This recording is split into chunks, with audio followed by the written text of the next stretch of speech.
So this week, the folks down at Cornhole Club have asked me to bring some snacks. So I thought, what do I make? Something healthy? Yeah, I think so. Because obviously cornhole players, top class athletes we are, of course. A lot of you folk won't know what cornhole is and you're thinking, what's cornhole? You guys in the States, you will know because it's massive over there, but just Google cornhole and you'll see what it is. So I've come up with the perfect solution, and it's granola bars, or as we call them in the UK, flapjacks. Nice, healthy-ish, there's a little bit of sugar in there, but you know, full of fruit, nuts, oats, perfect. So what we've got is 250 grams of rolled oats, 125 grams of dark brown sugar. You can use light brown sugar, but I think the dark just adds this extra sort of richness to it. We've got 125 grams of unsalted butter, 3 tablespoons of honey, then I've got chocolate chips, and I've got candied cherries, and then I've got my mixed nuts and fruit, which you can really do whatever you like there. I've got 250 grams, which is quite a lot, but that's how I like it, quite sort of chunky with the nuts and things. And I've got pistachios, I've got walnuts, I've got not hazelnuts, I've got almonds, I've got dried cranberries, and then I've got different sultanas. So a good mix of fruits anyway. So first step is to melt the butter.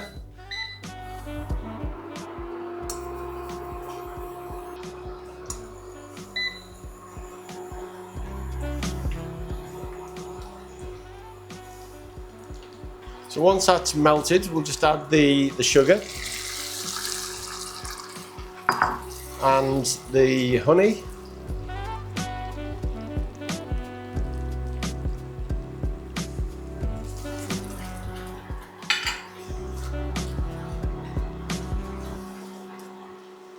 And we're just going to combine them together and more or less just dissolve the sugar.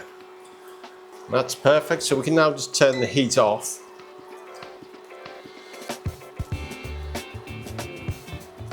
And what I like to add the fruit and the nuts first.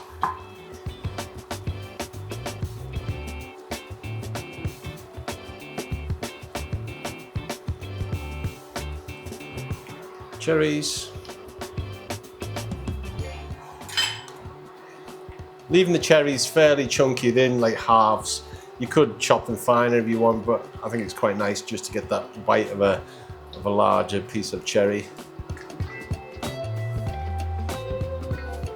Then the oats and the chocolate.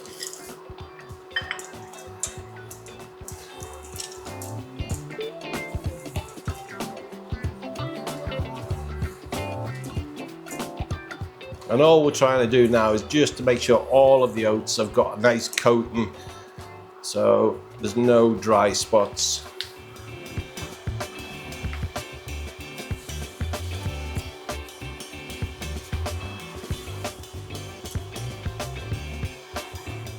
Right, that's perfect. So that then wants to go into a baking tray, and what we'll do is line it with parchment.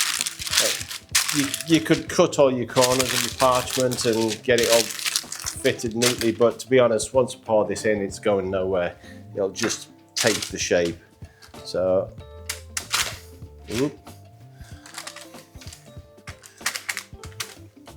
so this is it's about a 10-inch by 6-inch by 1-inch deep tin, which I think should be about perfect for this. Just squash it down into the corners.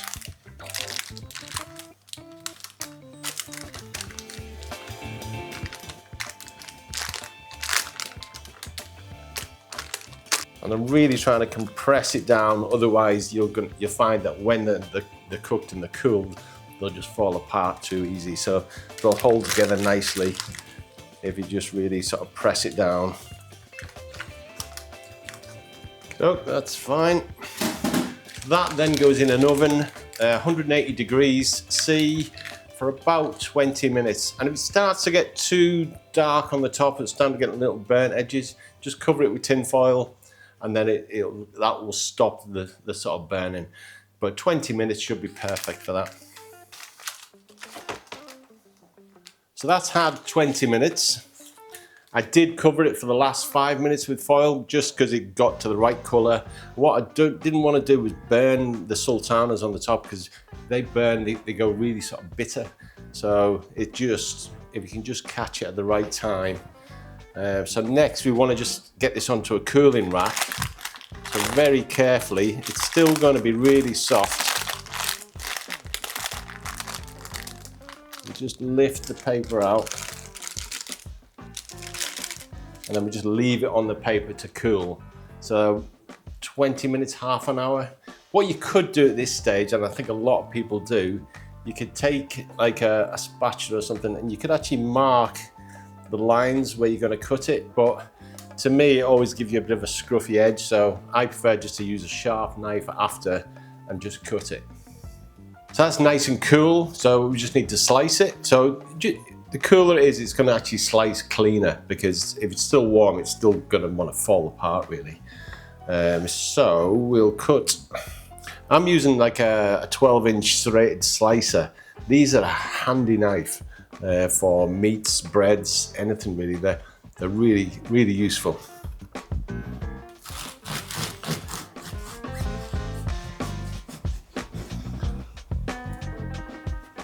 So nice and easy with it, just sort of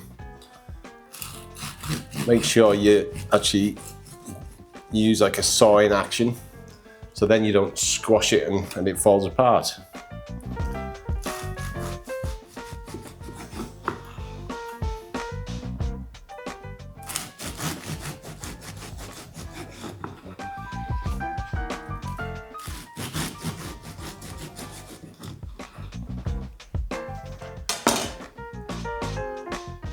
So there you can see we've got a nice sort of dense inside.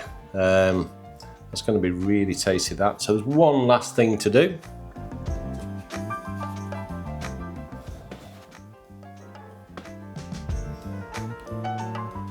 So just some melted chocolate for that extra healthy option.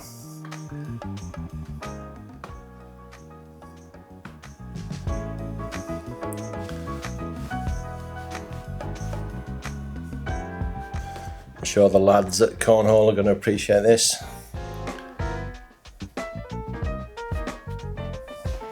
Perfect. So the hardest bit now is for me not to eat all these before I get to Cornhole, because the guys would be really disappointed. So if you want to see more, subscribe below, give us a like if you like. We're also on Facebook and Instagram, and we'll be trying some different content on there just to add to what we do. And remember, what we do, just good food.